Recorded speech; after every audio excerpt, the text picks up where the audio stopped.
有缘人，你能刷到这个影片绝非偶然。当算法都开始变得玄学，冥冥之中为你推送而来时，你就该知道这不是巧合，因为接下来的内容可能会印证你内心长久以来的许多感受，那种格格不入的孤独，那种与世界节奏脱轨的迷茫，以及那种不被理解却依然坚信的内在方向。这个世界为大多数人铺设了一条清晰可见的轨道，上学、工作、结婚、买房、退休，它像一条巨大的传送带，人们一个接一个地站上去，安稳但也被动。但你，一个灵性被唤醒的人，注定无法完全遵循这样的剧本。你的灵魂在投生之前就勇敢地选择了另一条路，这条路不是为了追求世俗意义上的成功，而是为了活出内在真正的觉醒。你无法随波逐流，因为你的感知太敏锐。普通人轻松融入社会的喧嚣，但你不行，你常常显得格格不入。但这不是缺陷，而是天赋。你能看见别人看不见的真实。你的成长节奏和世界不同步，社会推崇30岁前成功，40岁前财务自由，但你的人生轨迹可能完全不同。20到30岁，你可能在迷茫中探索，比同龄人慢半拍。30到40岁，当别人开始中年焦虑，你反而进入觉醒期。40岁后，你的灵性智慧真正绽放，活出超越年龄的轻盈与通透。你注定要经历灵魂的暗夜。普通人的人生是平缓的曲线，而你可能会经历剧烈的起伏。某段时间，你可能突然对一切失去兴趣，甚至陷入存在主义危机。某些关系会以痛苦的方式破裂，只为让你学会更深层的爱。某些失败其实是宇宙在帮你避开错误的道路。这些黑暗时刻不是惩罚，而是灵魂的淬炼，为了让你更接近真实的自己。你很难找到同类，但终将遇见灵魂家族。你的话题、灵性、宇宙、能量，别人不感兴趣。你的生活方式，独处、冥想、素食显得另类。你的价值观，真实、利益、自由、稳定，不被理解。但请相信你并不是异类，只是尚未遇见能与你共振的人。随着你的频率提升，真正的灵魂家族会自然出现，可能是某个突然深聊的朋友，也可能是跨越时空的精神导师。你的成功不是世俗定义的，社会告诉你成功是财富、地位、影响力的综合，但你的灵魂知道，成功是觉醒、自由、能量纯净。你或许不会成为富豪，但你能在简单生活中感受到丰盛。你或许没有世俗权利，但你的存在能无声地影响他人。你或许不被大众熟知，但在更高的维度，你的光已被看见。所以，如何走好你这条与众不同的路？信任你的直觉，你的内在导航系统比任何外界的建议都更精准。当一件事、一个人让你感觉身体收缩，能量下沉时，无论他看起来多诱人，请远离，允许自己不同步，不必疯狂追赶别人的节奏。你有你自己的灵魂时区，花开有时，你的季节到了，一夜便能绽放，享受高质量的孤独，学会与自己成为知己。那些看似无所事事的独处时光，恰恰是你与宇宙连接，为自己充电的宝贵时刻。记住，你的与众不同是宇宙的精心设计，你不是来适应这个世界的，你是来用你的光唤醒它的一部分。你的敏感，你的孤独，你的不合群，都是你灵魂深处烙下的印记。它在时刻提醒你，别走丢了，别忘记回家的路。你不必成为任何人，你只需也必须回归你自己。而回归的第一步，往往不是增加什么，而是剥离掉那些不属于你灵魂本质的东西，剥离掉社会的期待，剥离掉虚荣的伪装，更要剥离掉对物质财富不切实际的执念。正如弘一法师说，普通人不要刻意去求大富大贵，福祸相依。大富贵往往意味着大劫难，要是真来了，德行不够的话，是根本接不住的。很多人会想，富贵来了，我慢慢修德行不就行了吗？这叫不懂因果的先后，也叫天真。这就像一个3岁的孩子，非要去舞动一把100斤的屠龙刀，那不是英勇，那是自寻死路。刀的巨大能量，瞬间就会把它反噬。财富和权力本质是一种能量，你的德行就是承载这些能量的容器。一个人的德行只相当于一只小小的茶杯，宇宙却突然给了你一片汪洋。结果是什么？不是你拥有了水，而是谁引发了巨大的洪流，冲毁你的一切。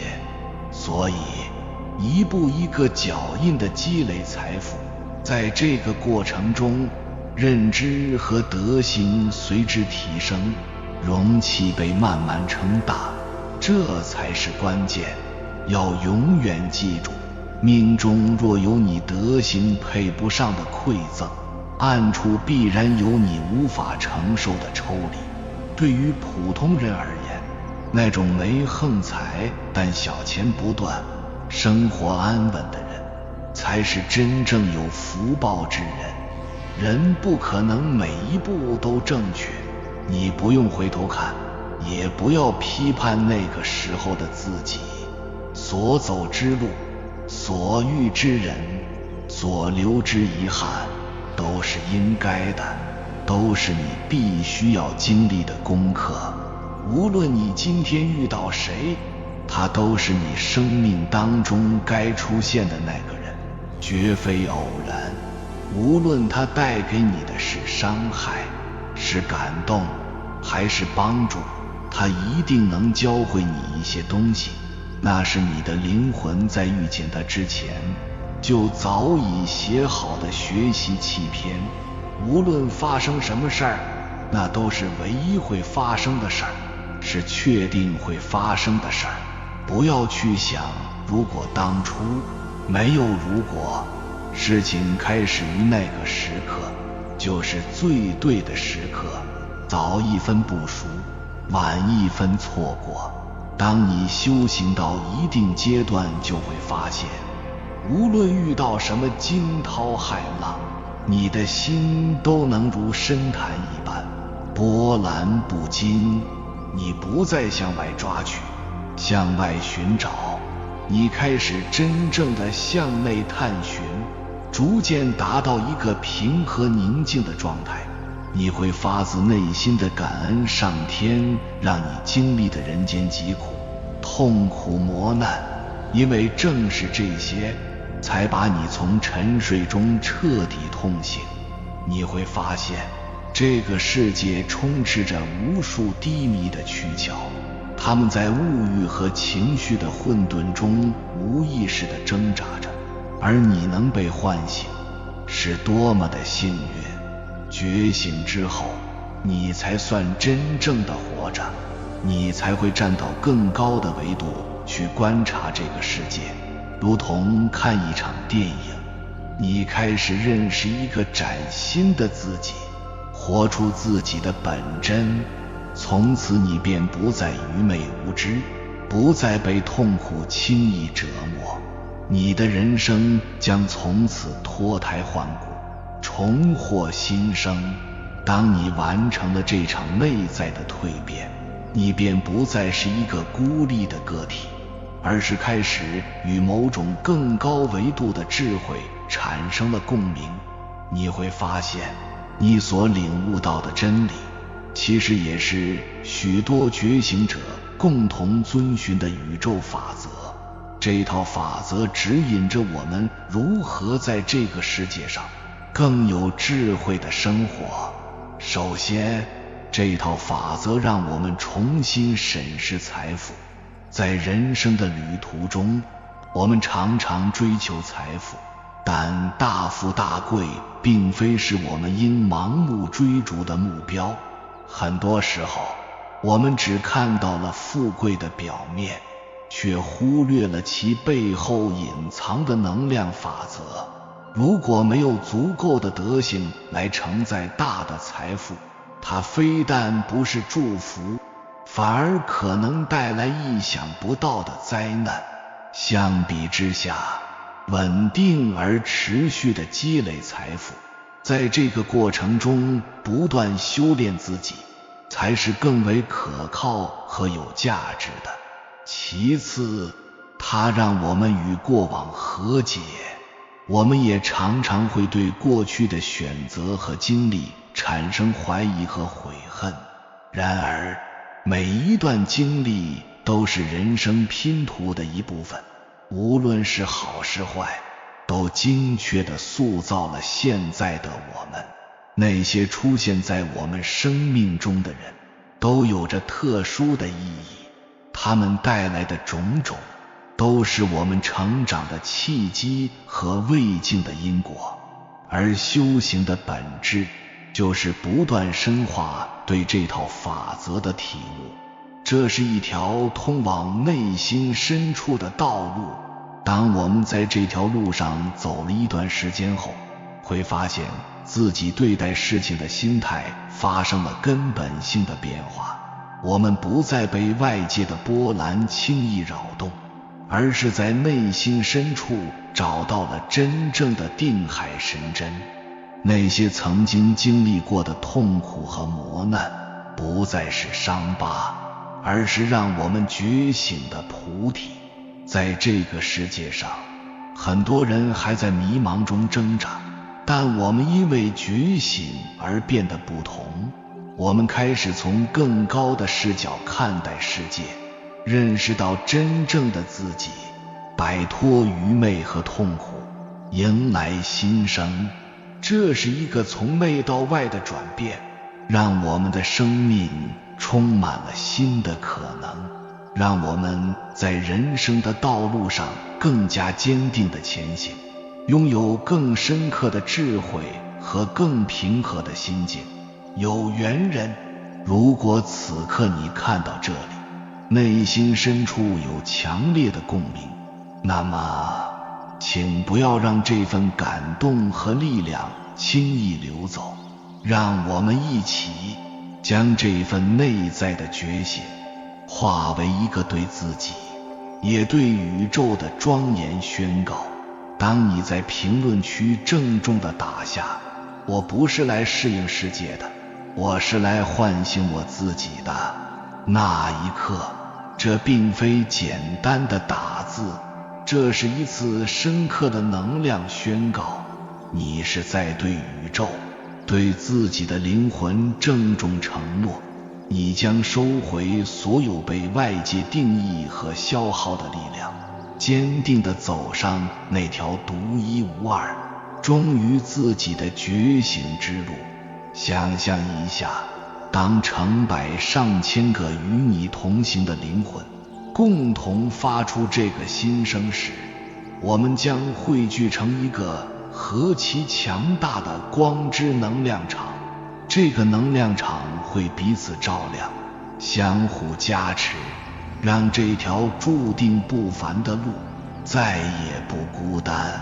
但宣告只是开始，真正的力量来源于对实相的清晰洞见，而非仅仅停留在温暖的口号上。要在这条觉醒之路上走得坚定，就必须敢于直面那些被包装在糖衣之下的宇宙底层逻辑。所以请准备好，接下来要说的是一些你未必爱听但至关重要的玄学真相。一、关于寺庙，你得重新认识，现在的寺庙跟以前的寺庙不一样了，没事少往那儿去，特别是感觉自己身体弱、运气差、磁场不稳的人，更不要经常去庙里烧香拜佛。有人会问，寺庙不是清净之地、佛门圣地吗？怎么会不能去？这叫只知其一，不知其二。以前的寺庙修行人多，正念磁场强，确实干净，但现在是末法时代，鱼龙混杂，许多地方早已不是纯粹的道场。现在的庙里不光有师父，可能还有各路看不见的众生，甚至是邪灵，都想去沾点香火和能量。它就像一个巨大的能量中转站，好的坏的，善的恶的，都在里面搅动。你的个人磁场如果很弱，就像一个没穿防护服的人闯进了病毒肆虐的病房。你不是去拜佛，你是去被人吸能量，回来后莫名其妙的疲惫、烦躁、生病，还以为是自己业障重，其实是沾染了不干净的东西。所以没事的时候好好修自己的心，你的心就是最灵的庙。真要去，就去那些公认的历史悠久、气场纯正的大道场，别为了省那仨瓜俩枣，或者图个方便，就随便进一个小庙，才不是求来的。命里有多少财富，从你出生的那一刻起，就有了定数。人这一生，所有的功名利禄、婚姻子女、福祸荣辱，都是你过去生生世世业力的总账单。凡事终究要靠自己，自身不努力，拜谁都没用，指望谁都不如指望你自己那颗清净、坚定、向善的心。脸色蜡黄、睡眠不好的人，听好了，这基本都是肝血不足。肝血不足不单是颜值不好，身体的根基也在垮掉，寿命自然也长不了。肝藏血也藏魂，肝血虚，人就容易魂不守舍，夜里多梦，白天精神恍惚。要经常性的补肝血，方法很简单，2枚大枣掰开，10几粒枸杞，加上2、3片当归，用开水在保温杯里焖泡，待茶饮，就把它放在手边，想起来就喝一口，一会儿喝一点，一会儿喝一点，渴了多喝，不渴也少喝，坚持个10来天，你会发现脸色红润了，睡眠也踏实了。这背后是身体能量的真实转变。3. 一个人开始早睡早起，懂得养生，还懂得锻炼身体，他的运气已经甩开周边很多人了。这不是玄学，这是道的根本。道法自然，日出而作，日落而息，这是最基本的天地规律。你顺应了规律，天地的能量就会加持你。反之，你天天熬夜，就是在对抗宇宙的节奏，运气怎么可能好？身体是革命的本钱，更是你承载福报的唯一容器。一个破破烂烂的身体，就算天大的好运砸下来，你也接不住。4.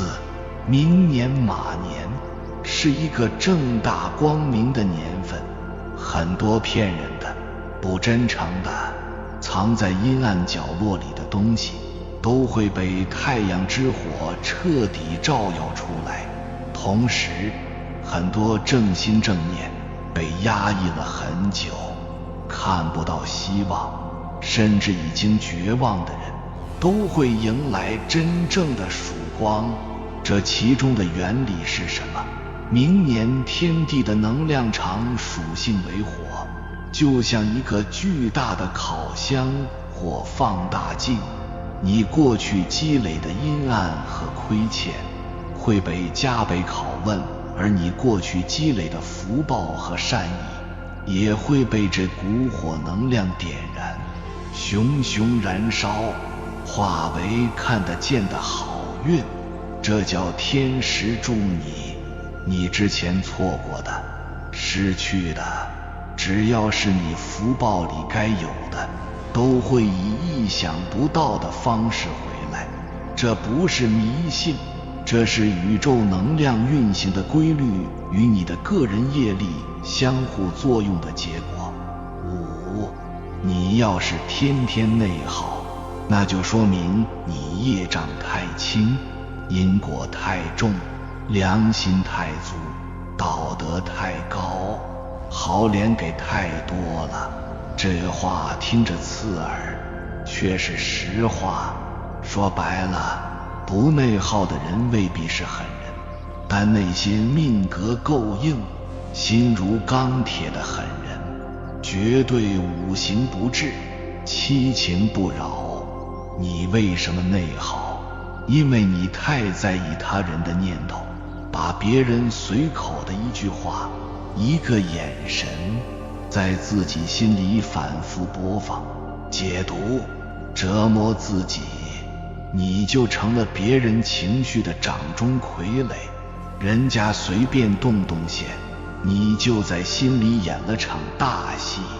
希望你能斩断这些无谓的业思，清净自心，走出内耗的牢笼。你的能量是用来创造你的人生的，不是用来在脑子里反刍别人的垃圾情绪的。6. 什么人是旺你的，什么人是克你的，要看清楚。旺你的人，格局一定比你大，眼光比你长远，他会教你人情世故，但不是让你去算计，他会带你一起成长，而不是把你当垫脚石。在他面前，你感觉安全、放松，因为他对你有满满的保护欲，绝不会把社会上那套算计用在你身上。克你的人则完全相反，遇到事，他第一反应永远是埋怨你，把责任推到你身上。你在他身边，感觉自己像一个移动电源，它只有在需要能量的时候才来找你，用完就扔。它根本没有把你当成一个平等的人来宝贝和珍重。爱对你发脾气，爱甩脸子，爱忽冷忽热，这些都是克的力量在你身上的显现。这不是性格不合，这是能量层面的吸食与消耗。尽快远离，是唯一的自救之道。7. 关于子嗣，有这么一句话：有财无丁，有丁无财。一个男人如果很有钱，事业做得非常大，他生女儿的概率就很大，特别是手握大权的那种，就算生个儿子，也可能智商不在线，甚至出现各种坑爹的行为。这是为什么？因为巨大的财富和权力本身就是一种极大的福报消耗。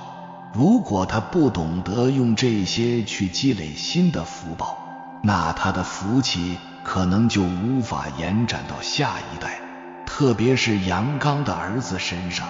所以越是有钱人，越是敬畏因果，偷偷用钱去行善积德，这才是为后代谋福利的大智慧。另外，性格强势、阳气足的女人，生男孩的概率要比生女孩的概率大，这背后也是阴阳能量平衡的体现。8. 真正有富贵剧本的人，早年大多会经历相似的3步。